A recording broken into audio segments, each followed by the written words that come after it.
ஒருத்தரை கர்த்தரண்டையில இழுத்து விடலாம் என்று நாம் நினைக்க முடியுமா? யோசித்து பாருங்கள். நம்மை கொண்டு கர்த்தர் பெரிய காரியங்களை செய்வதற்காக நம்மிடத்தில் இருந்து நிறைய கனிகள் உருவாக வேண்டும் என்று அந்த கனிகளை பார்க்கிற நேரத்திலே நாம் கர்த்தருடைய சீஷர்கள் என்று புறஜாதியார் கண்டு அடையாளப்படுத்துகிற விதத்திலே நம்முடைய வாழ்க்கை இருக்கும்படியாக நம்முடைய கடின இருதயங்கள் மாறட்டும். ஆண்டவரிடத்திலே நாம் ஜெபிக்க வேண்டும். ஆண்டவரே, பரிசுத்த ஆவியானவரே, எனக்குள்ள வந்து என்னுடைய கல்லான இருதயம் கரைந்து போகும்படியாய் செய்வீராக. கர்த்தர் கல்ல கரைச்சிருவாரு. அவர் கல்லான இருதயத்தை எடுத்து போட்டு சதையான இருதயத்தை நமக்குள்ள வைக்கிற இருதய மாற்று அறுவை சிகிச்சை செய்யக்கூடிய ஒரு நிபுணர். ஹல்லேலூயா. நல்ல ஒரு பெரிய ஹார்ட் சர்ஜன் நம்முடைய ஆண்டவர். நீங்க அதை யோசித்து பார்க்காம அப்படியே மிஸ் பண்ணிடக்கூடாது. கல்லான இருதயத்தை எடுத்து வெளியே எறிஞ்சுக்கிட்டு சதையான இருதயத்தை உள்ளே வைத்து பிக்ஸ் பண்ணி விடக்கூடிய நல்ல ஒரு இருதய அறுவை சிகிச்சை செய்யக்கூடிய, அதுவும் இருதய மாற்று அறுவை சிகிச்சை செய்யக்கூடிய ஒரு நல்ல டாக்டர் நம்ம ஆண்டவர். ஹல்லேலூயா. அவருடைய சமூகத்திலே நாம் காத்திருந்த, ஆண்டவரே, என்னுடைய இருதயத்தை சரியாக்கி தாரப்பா, நீர் விரும்புகிற விதத்திலே என் இருதயம் இருக்க வேண்டும் ஆண்டவரே. எப்பொழுதும் நான் ஜெபிக்கிறேன் அப்படின்னு சொல்லிட்டு நான் அசந்து விடாதபடிக்கு, நான் அசதியா இருந்து விடாதபடிக்கு, அஜாக்கிரதையா இருந்து விடாதபடிக்கு, வேதம் வாசிக்கிறேன், தியானிக்கிறேன் என்று சொல்லிவிட்டு நம்முடைய வாழ்க்கையில எந்த ஒரு செயல்பாடும் அதற்கு ஏற்ற விதத்துல இல்லாதபடிக்கு நடந்து கொள்வோமானால் நம்முடைய வாழ்க்கையில கனி கொடுப்பது எப்போது? இந்த கற்பாறை நிலத்தை போல நம்முடைய வாழ்க்கை இருந்து விடாதபடிக்கு, அந்த வழி அருகே விதைக்கப்பட்ட ஒரு சூழல், அந்த வழி அருகே மாதிரி நாம் இருந்து விடாதபடிக்கு, அந்த விதை வழி அருகே விழுந்து அதுக்கு ஒரு பறவைக்கு ஆகாரமாக அது பறவை பார்த்ததுனால அதுக்கு போயிட்டு, அல்லனா மிதியுண்டு அப்புறம் முளைச்சு பிரயோஜனம் எல்லாம் முளைக்கவும் முடியாது. அப்படிப்பட்ட ஒரு நிலையில போயிடும். கற்பாறையில் விழுந்தது அது முளைக்கெல்லாம் செய்யலாம். நம்ம ஆலயத்துக்கு போறோம், வேதம் வாசிக்கிறோம், நம்ம எல்லாம் செய்யறோம். ஆனா மாற்றங்களை ஏற்படுத்தத்தக்க விதத்திலே ஒன்று நம்மளுக்குள்ளே நடக்காதபடிக்கு இருக்கிறதுனால நம்ம அப்படிப்பட்ட ஒரு நிலையில இருக்கிறோம். அதனாலே ஒரு மாற்றம் வேண்டும் ஆண்டவரே என்று சொல்லி ஆண்டவருடைய சமூகத்திலே நாம் கேட்க வேண்டும். ஹல்லேலூயா. 7வது வசனம் பாருங்க. சில விதை முள்ளுள்ள இடங்களில் விழுந்தது, முள் கூட வளர்ந்து அதை நெருக்கி போட்டது. முள்ளுள்ள இடத்துல போய் விழுந்துருச்சு. அந்த ஆளு விதைக்கிறது போனாரு, அவரு ஒன்னும் தப்பா நினைச்சிட்டு போகல. அவருக்கு இருதயத்துல ஏதோ மோசமான எண்ணம் இருந்திருக்கும். சில இதை செலக்ட் பண்ணி கொண்டு முள்ளுக்குள்ள போட்டுறணும், செலக்ட் பண்ணி கொண்டு பாறையில போட்டுறணும், செலக்ட் பண்ணி கொண்டு பாதையில போட்டுறணும். அவருக்கு ஒன்னும் இருக்கல. அவருக்கு டப்பாவுக்குள்ள விதையை எடுத்துட்டு போனாரு. அவரு விதைக்க தொடங்கிட்டாரு. விதைக்க தொடங்கின போது அவருக்கு கண்ட்ரோல் இல்லை. அவருடைய கண்ட்ரோலுக்குள்ள இந்த விஷயம் இருக்கல. இப்போ இந்த 3வது நிலை எப்படி இருந்துச்சு அப்படின்னா, விதைக்க போடப்பட்டது, அது போச்சுது. ஆனா அந்த இடம் கொஞ்சம் உள்ளெல்லாம் வெட்டியெல்லாம் இருந்தாலும், ஓப்பன் ஸ்பேஸ் மாதிரி இருந்தாலும், 5 நாள் கழிச்ச உடனே பார்த்தா படபட படபட படபட அப்படின்னு வேகமாக முள்ளெல்லாம் வளர்ந்து வருகிறது. இந்த விதை மெல்ல பக்குவமாகவும் வளர்ச்சி லேசா ஒரு ஆணி போல ஒரு வேரை கொடுத்து அப்புறம் அது பறந்து 2 இலைய விட்டு அப்படி மேல வந்து கொஞ்சம் மெதுவா வரலாம். இந்த உலகத்துல ஏதாவது நம்ம சாதிச்சிடலாம் அப்படின்னு நினைச்சிட்டு அந்த விதை முளைச்சு வரலாம் நினைக்கும் போது, உலகத்துல சாதிக்கவா போற நீ, சாதிச்சிருவா நீ அப்படின்னு சொல்லி, நீ என்னத்த சாதிக்க போறன்னு நானும் பாக்குறேன் அப்படின்னு சொல்லி அந்த முள்ளெல்லாம் வளருது. நம்முடைய வாழ்க்கையிலே தேவனுடைய பிள்ளைகளே, கர்த்தருக்காக எதையாவது செய்ய வேண்டும் என்ற வைராக்கியத்தோடு கூட நீங்கள் இருக்கும் போது பிசாசானவன் மிகவும் உஷாரா இருக்கிறான். ரொம்ப ஜாக்கிரதையாக, அவனுக்கு தூக்கமே வராது. நம்மை கவிழ்த்து போட வேண்டும் என்று அவனுக்கு எண்ணிக்கை.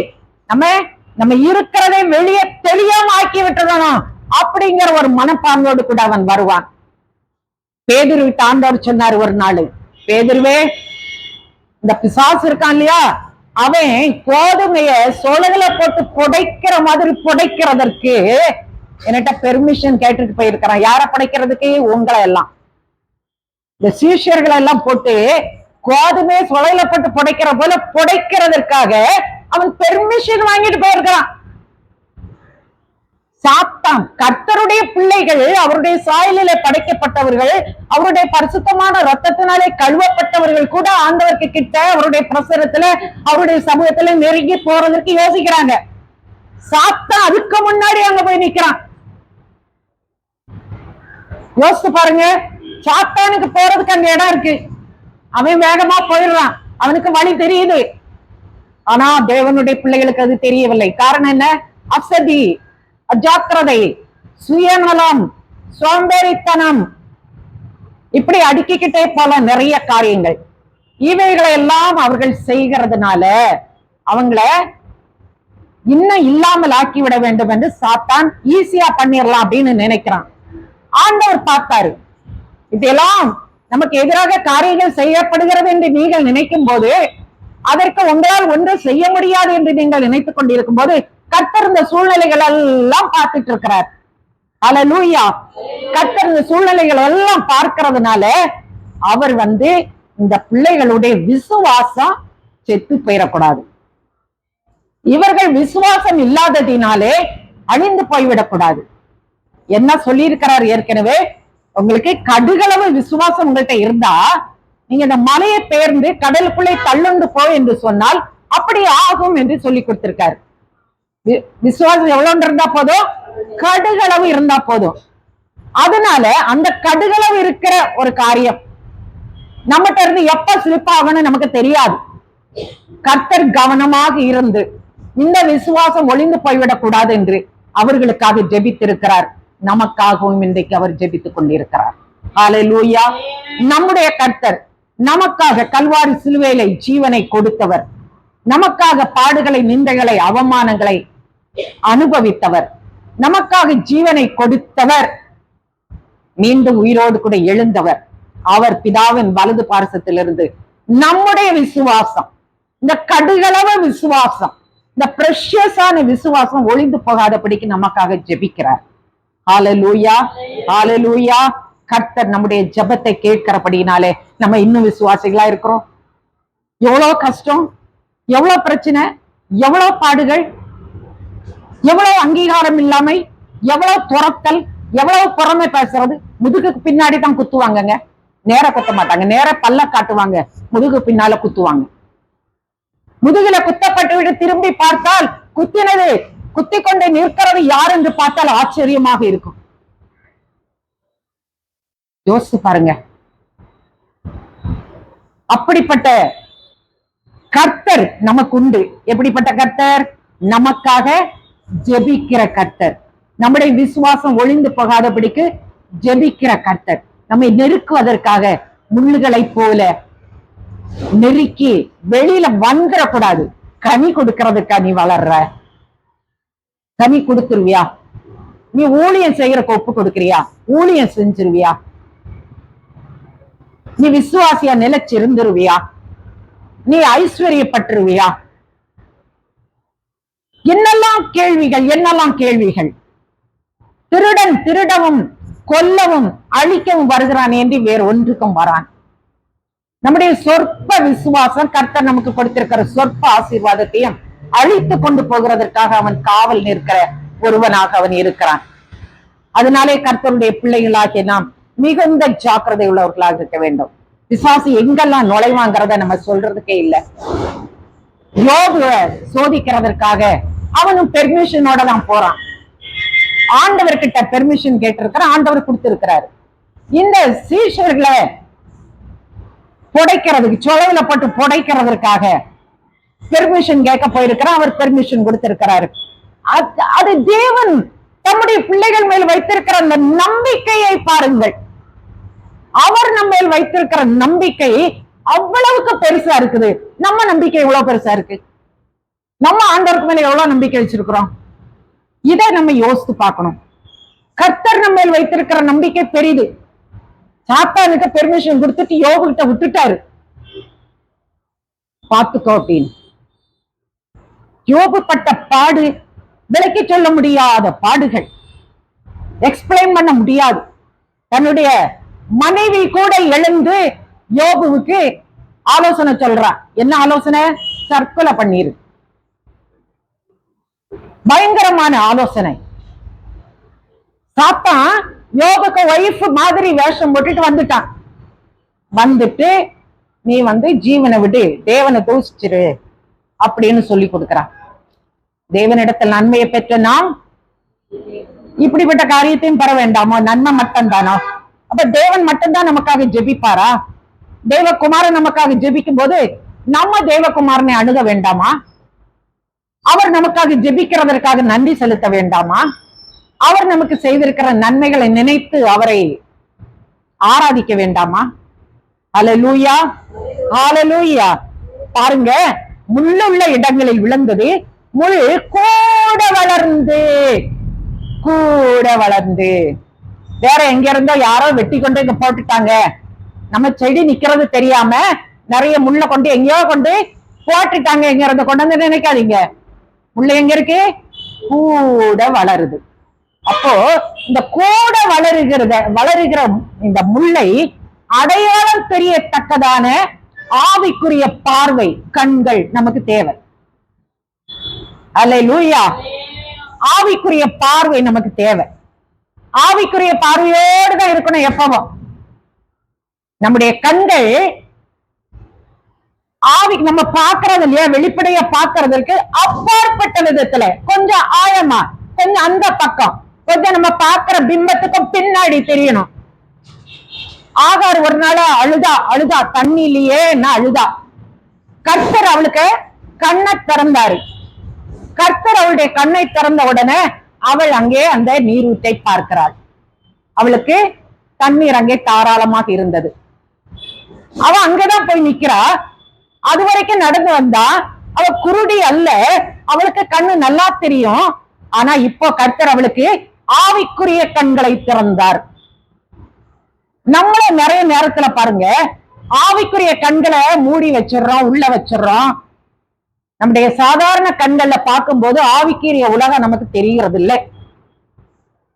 ஆவிக்குரிய பார்வை நமக்கு தெரியும். நம்ம பக்கத்துல வளர்ந்துகிட்டு இருக்கிற முள்ளு நம்முடைய பக்கத்துல நம்ம நெருக்கி கொண்டு நம்முடைய முன்னேற்றத்தை தடுக்கிறதான சூழ்நிலைகள், பிசாசுக்கு நேராக திருப்பி விடுகிற சூழ்நிலைகள், நரகத்துக்கு பேர ஒரு கூட்டத்தோடு கூட இசைந்து போகிற சூழ்நிலைகளை உருவாக்கும்படியாக வளர்ந்து வருகிற காரியங்களை அடையாளம் காண தெரிய வேண்டும்.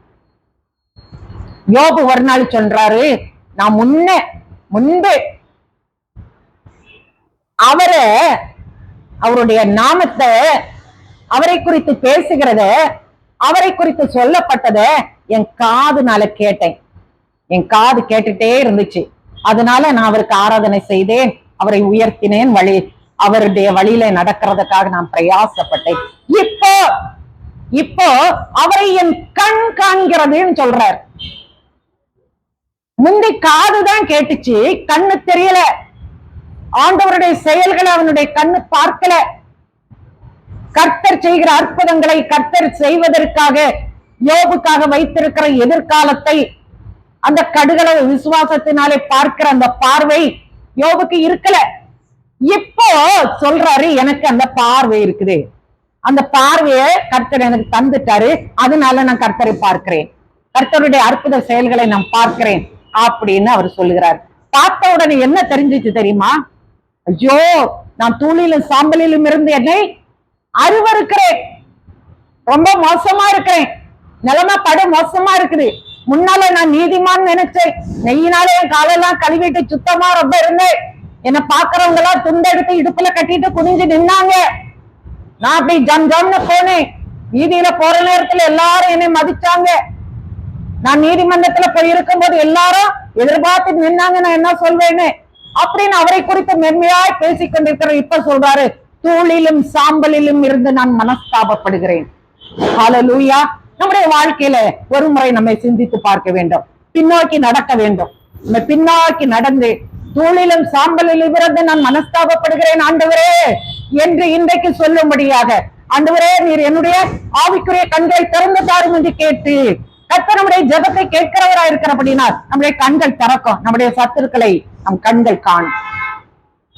நம்ம தவறான ரூட்ல போனால் வழி இதுவே என்று சொல்கிற சத்தம் நமக்கு கேட்கும்படியாக, நம்முடைய அந்த வழியை நாம் பார்க்கும்படியாக கர்த்தர் நம்முடைய கண்களை, ஆவிக்குரிய கண்களை திறப்பார். அல்லேலூயா. யோபு பார்த்த உடனே, யோபுக்கு அந்த ஆவிக்குரிய கண்கள் திறந்த உடனே அவர் பார்க்கிற காரியம் என்ன? தன்மேல் இருக்கிற அருவருப்பு. கர்த்தருக்கு முன்பாக அவரை நிறுத்தி பார்க்கும்போது கர்த்தருக்கு முன்பாக நிற்கிறதுக்கு எந்த தகுதியுமே இல்லை. ஆனாலும் காரணம் கர்த்தர் ஒரு ஆசாரியனாக வைக்கிறதற்காக. யோபோடு கூட இருந்த, யோபுவை கேவலப்படுத்தி பேசிக் கொண்டிருந்த அந்த நண்பர்கள் வந்து தாழ்ந்து பணிந்து எங்களுக்காக பலி செலுத்தி தேவனிடத்தில் வேண்டிக் கொள்ளும் என்று சொல்லி சொல்லும்படியாக, அவர்களுக்காக தேவனுக்கு முன்பாக, தேவனுக்கும் அவர்களுக்கு நடுவிலே நிற்கிற ஒரு மத்தியஸ்தனாக நிற்கும்படியாக யோபுவை கர்த்தர் திரும்ப உயிர்ப்பித்தார். ஹல்லேலூயா. இன்றைக்கு உங்களையும் என்னையும் ஜனங்களுக்கும் கர்த்தருக்கும் நடுவாக மத்தியஸ்தர்களாக நிற்கும்படியாக கர்த்தர் வைத்திருக்கிறார். அந்த மத்தியஸ்த ஸ்தானத்திலே கிரியை செய்கிற அந்த இடத்தை விட்டுறாதீங்க. அந்த இடத்தை விட்டுறாதீங்க. அந்த மத்தியஸ்த ஸ்தானத்துக்கு நீங்கள் வரும்போது கர்த்தர் உங்களை ஆசீர்வதித்து 2 மடங்காக இரட்டிப்பான ஆசீர்வாதம் உங்களுக்குள்ள இருக்கும்படியாய் செய்வார். மற்றவர்கள் கண்டு ஆச்சரியப்படுகிற, இன்னார் தானா நான் போயிட்டு இருக்கிறது, இன்னாரா போறது என்று சொல்லி புறஜாதிகளும், நம்மை அருவருத்தவர்களும், நம்மை வெறுத்தவர்களும், நமக்கு விரோதமாக பேசினவர்களும், நம்மை அழிந்து போகட்டும் என்று சொல்லி நினைத்தவர்களும் சொல்லும்படியாக கர்த்தர் ஆசீர்வதிப்பார். இரட்டிப்பான ஆசீர்வாதம். ஹல்லேலூயா. இன்றைக்கு கர்த்தர் உங்களுக்கு அந்த வாக்குத்தத்தத்தை கொடுக்கிறார். கர்த்தருடைய சமூகத்துல மனுஷருக்கும் கர்த்தருக்கும் நடுவுல நில்லுங்க. கர்த்தருக்கும் மனுஷருக்கும் நடுவுல நிக்கிற பணிய இன்னைக்கு இதுவரைக்கும் நீங்கள் செய்திருக்கலாம். ஒரு வித்தியாசமான ஸ்ட்ராங்கான விதத்துல, எந்த விதத்துல யூஸ் பண்ணிடாதபடிக்கு நிற்கிறதற்கு உங்களை ஒப்பு கொடுங்க. கர்த்தர் இரட்டிப்பான ஆசீர்வாதத்தை உங்களுக்கு கொடுக்க சித்தமுள்ளவராக இருக்கிறார். அவர் எழுந்தருளி இருக்கிறார். உங்களை ஆசீர்வதிக்கும்படியாக எழுந்தருளி இருக்கிறார். யோபுடைய வாழ்க்கையில யோபு ஒரு நாள் சொல்றாரு, அந்நிய கண்கள் அல்ல, என்னுடைய கண்களை என் கர்த்தரை காணும். ஹல்லேலூயா. என் மீட்பர் உயிரோடு இருக்கிறார். தீர்க்க தரிசனமாக சொல்லுகிறார், என் மீட்பர் உயிரோடு இருக்கிறார். இன்றைக்கு மீட்பர் உயிரோடு இருக்கிறார் என்று நமக்கு திட்டமும் தெளிவுமாக செல்லும். நம்முடைய மூத்த சகோதரர்களும் சகோதரிகளும் உயிர்த்தெழுந்து அவரை கண்டார்கள், தொட்டார்கள், கூட இருந்தார்கள், கூட சாப்பிட்டார்கள். இன்றைக்கு அதை விட மேன்மையான அனுபவம் நமக்கு கிடைக்கும்படியாக கர்த்தருடைய ஆவியானவர் நமக்குள்ளே வாசமாயிருக்கிறார். ஹல்லேலூயா. கர்த்தருடைய ஆவியானவர் நமக்குள்ளே வாசமாயிருக்கிறார். கர்த்தர் நல்லவர். நம்முடைய வாழ்க்கையிலே கர்த்தருக்கு விருப்பம் இல்லாத அருவருப்பான எந்த செயல்களும் இருக்குமானால், யோபு சொன்னது போல, யோபு பரிசுத்தமானவர் என்று பெயர் பெற்றார். யோபு கர்த்தருக்கு ஆராதனை செய்தார். யோபு கர்த்தரை குறை சொல்லவில்லை. ஒரு பெரிய சீமானா இருந்தார். இவன் கர்த்தருக்கு ஆராதனை செய்யறவன், குடும்பத்தோட கர்த்தருக்கு ஆராதனை செய்யற ஒரு மனுஷன் அப்படின்னு பெயர் கேட்ட மனுஷன் சொல்றான், நான் என்னை அருவருக்கிறேன், தூளிலும் சாம்பலும் இருந்து மனஸ்தாபப்படுகிறேன். நம்முடைய வாழ்க்கையில மனஸ்தாபப்படுவதற்கு ஏதாவது காரியங்கள் இருந்தால் மனஸ்தாபப்பட்டு ஆண்டவரிடத்துல உங்களை ஒப்புக் கொடுங்க. ஹல்லேலூயா. நம்ம மனஸ்தாபப்படும் போது கர்த்தர் அதுக்காக மனஸ்தாபப்பட்டுருவாரு. நம்ம மனஸ்தாபப்பட வைத்ததற்காக மனஸ்தாபப்பட்டு நம்மை அணைத்துக் கொள்வார், நம்மை சேர்த்துக் கொள்வார். ஹல்லேலூயா. முள்ளு வந்து நெருக்கிறதுக்கு வந்தாலும், பலவிதமான சூழ்நிலைகள் நம்முடைய வாழ்க்கையிலே நம்மை உயர விடாதபடிக்கு தடுக்கிற நிலைமை இருந்தாலும் அதிலிருந்து ஒரு மாற்றத்தை கர்த்தர் நமக்கு தர வல்லவர். அப்படிப்பட்ட குணாதிசயங்கள் நம்மள்ட்ட இருக்குமானால் நம்ம அதை மாற்றிக்கொள்ள வேண்டும். கடைசியில பாருங்க, சில விதை 8வது வசனம், நல்ல நிலத்தில் விழுந்தது, அது முளைத்து 100 பலன் கொடுத்தது என்றார். நல்ல நிலத்துல விழுந்தது என்ன செஞ்சுச்சான்? முளைத்ததாம், 100 பலன் கொடுத்தது. நல்ல நிலம்னு ஏன் சொல்லப்படுகிறது? ஏன் அது நல்ல நிலம்? அது பாதுகாப்பாக எந்த ஒரு மோசம் பண்ணுகிற, நாசம் பண்ணுகிற குழி நிறைய சிறு நிறைய அதுக்குள்ள நுழைய முடியாது, பாதுகாப்பு இருக்கு. இன்னொன்று, அது நல்ல ஆயுதங்களால் தரையில மண்ணெல்லாம் வெட்டி பக்குவப்படுத்தி நேர்த்தியாக தேவையில்லாத கல்லு முள்ளு எல்லாம் அப்புறப்படுத்தி சுத்தம் பண்ணப்பட்டது. இன்னும் அது ஏன் நல்ல நிலம்? அதற்கு உரம் போட்டிருப்பாங்க உள்ள. இன்னும் ஏன் அது நல்ல நிலம்? அது நேர்த்தியாக இது விதை விதைக்கிறதற்காக இன்று ஆயத்தம் பண்ணப்பட்ட இடம். முளைச்சு வந்தாலும் அது பாதுகாப்பா இருக்கும். அது தண்ணீர் பாய்ந்து ஓடக்கூடிய வசதியான சூழ்நிலைகள் ஏற்படுத்தப்பட்ட நிலம். அதனால அது நல்ல நிலம். நம்முடைய வாழ்க்கையில ஜீவ தண்ணீர் பாய்ந்து ஓடி வரும்படியாக கர்த்தருடைய ஆவியானவர் நமக்குள்ளே இருக்கிறார். ஜீவ நதியே, என்ன உள்ளத்துல பாய்ந்து வாரும், பாய்ந்து வாரும்.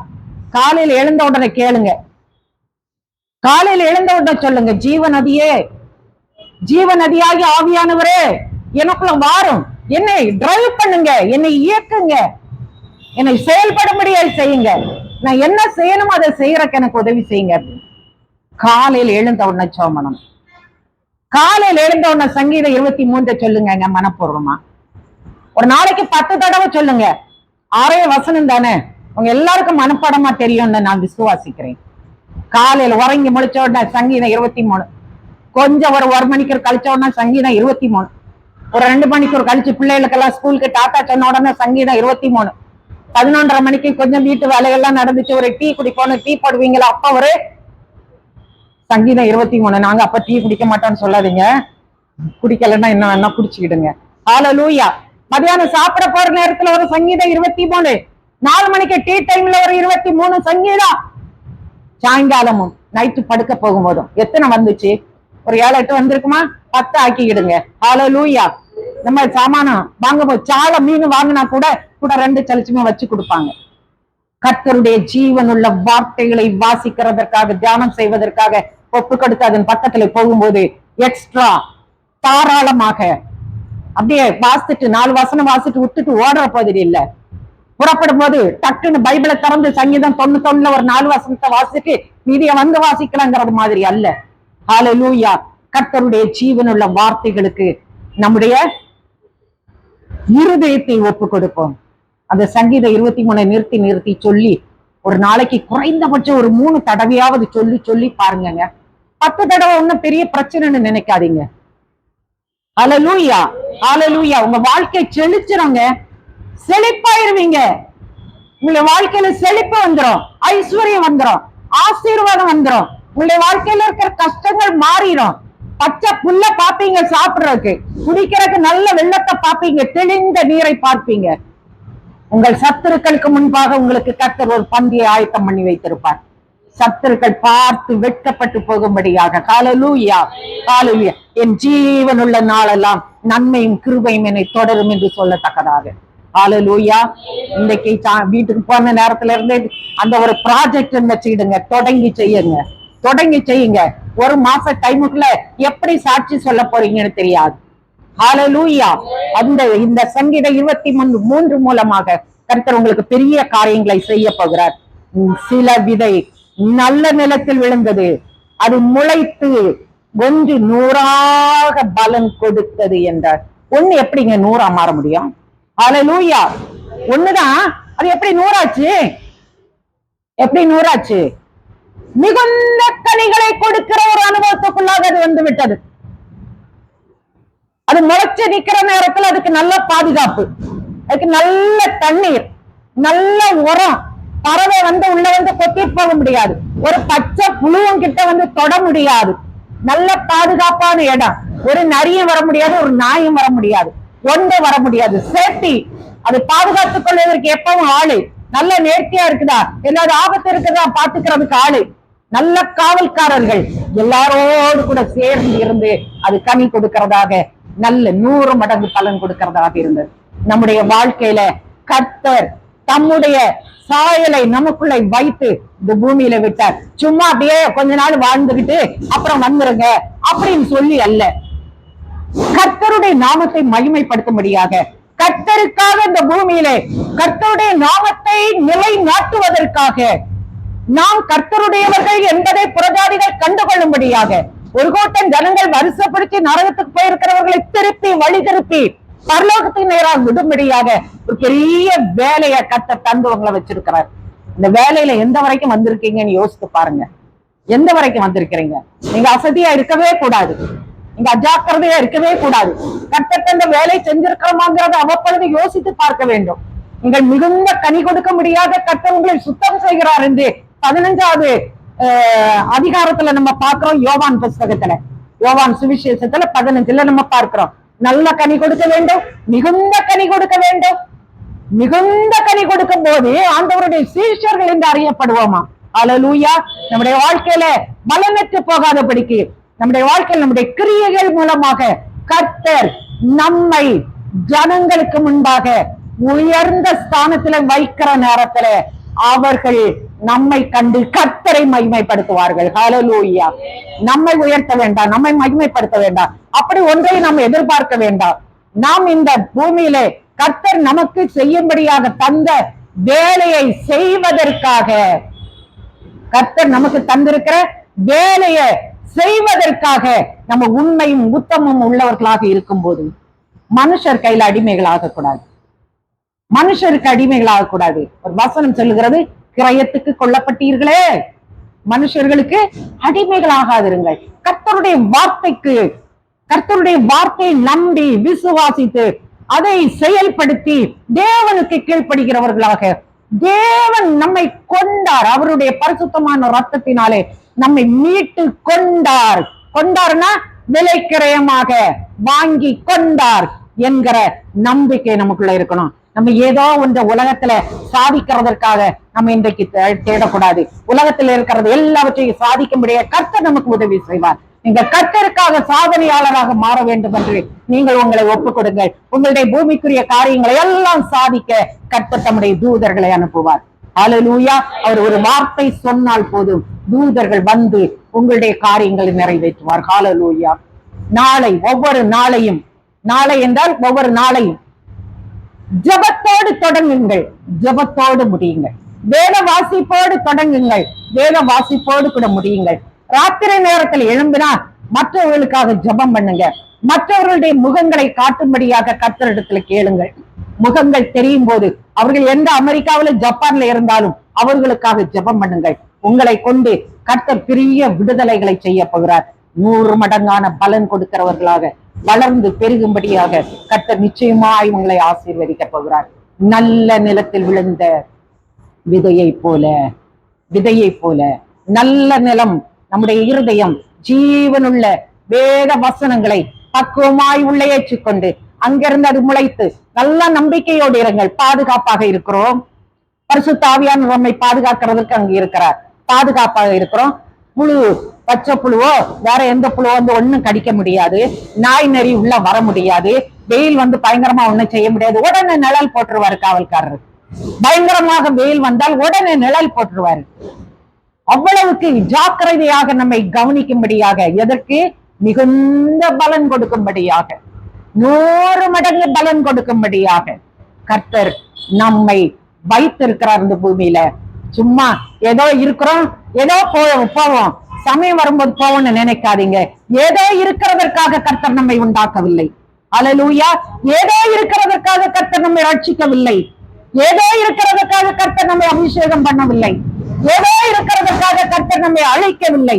தாயின் கற்பத்திலே உங்கள் எலும்புகளில் ஒன்றாயிலும் உருவேற்படுவதற்கு முன்பதாக உங்களுக்கு பெயர் சொல்லி உங்களை அழைத்து உங்களுக்கு என்று ஒரு ஊழியத்தை வைத்திருந்தார்.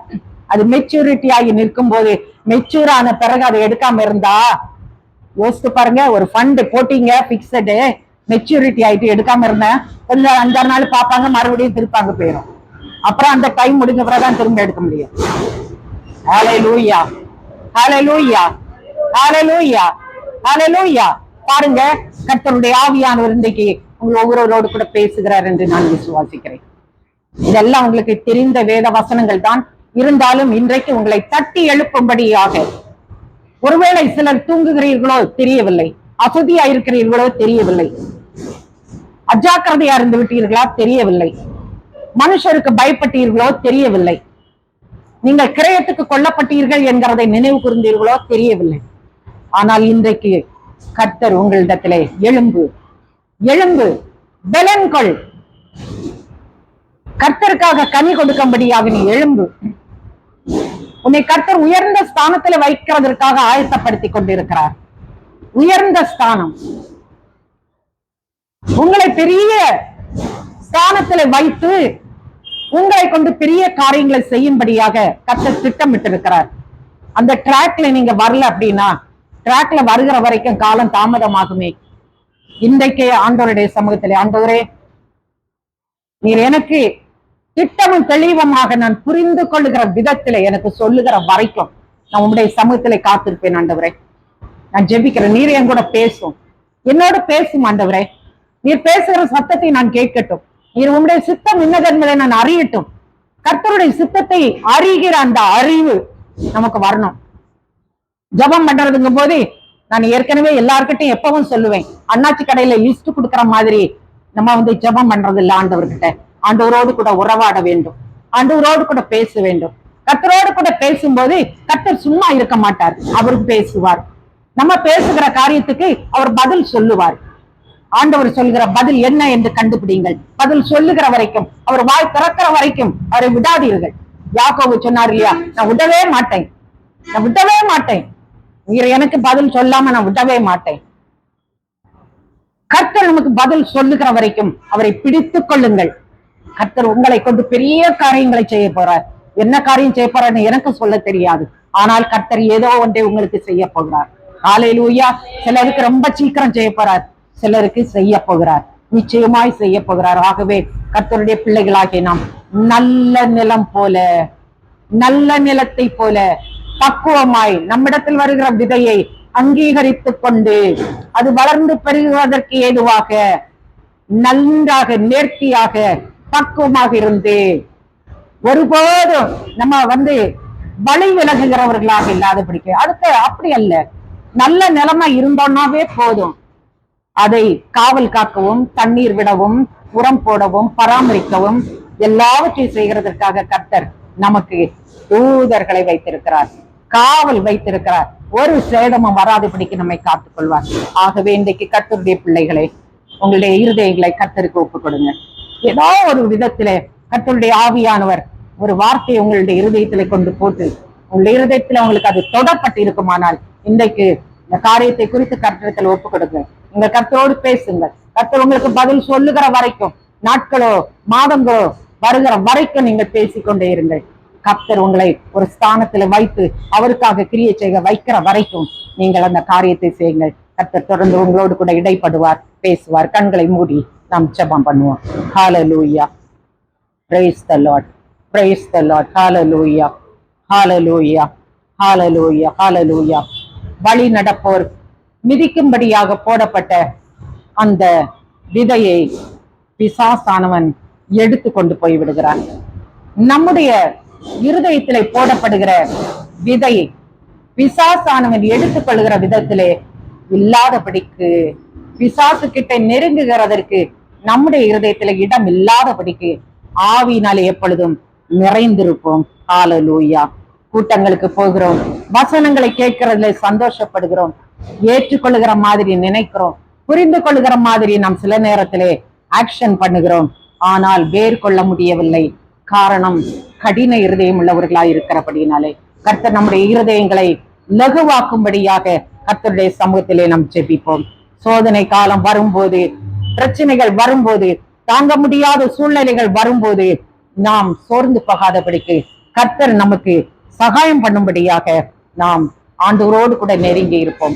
உலக கவலைகள், பலவிதமான நெருக்கடிகள், ஐஸ்வர்யத்தின் மயக்கம், சிற்றின்ப பிரியம் போன்ற காரியங்கள் முட்களை போல நெருக்கி நம்முடைய வாழ்க்கையை நாசம் பண்ணுவதற்கு பிரயாசப்படும் போது நாம் கர்த்தருடையவர்கள் என்கிறதை நினைவு கூற வேண்டும்.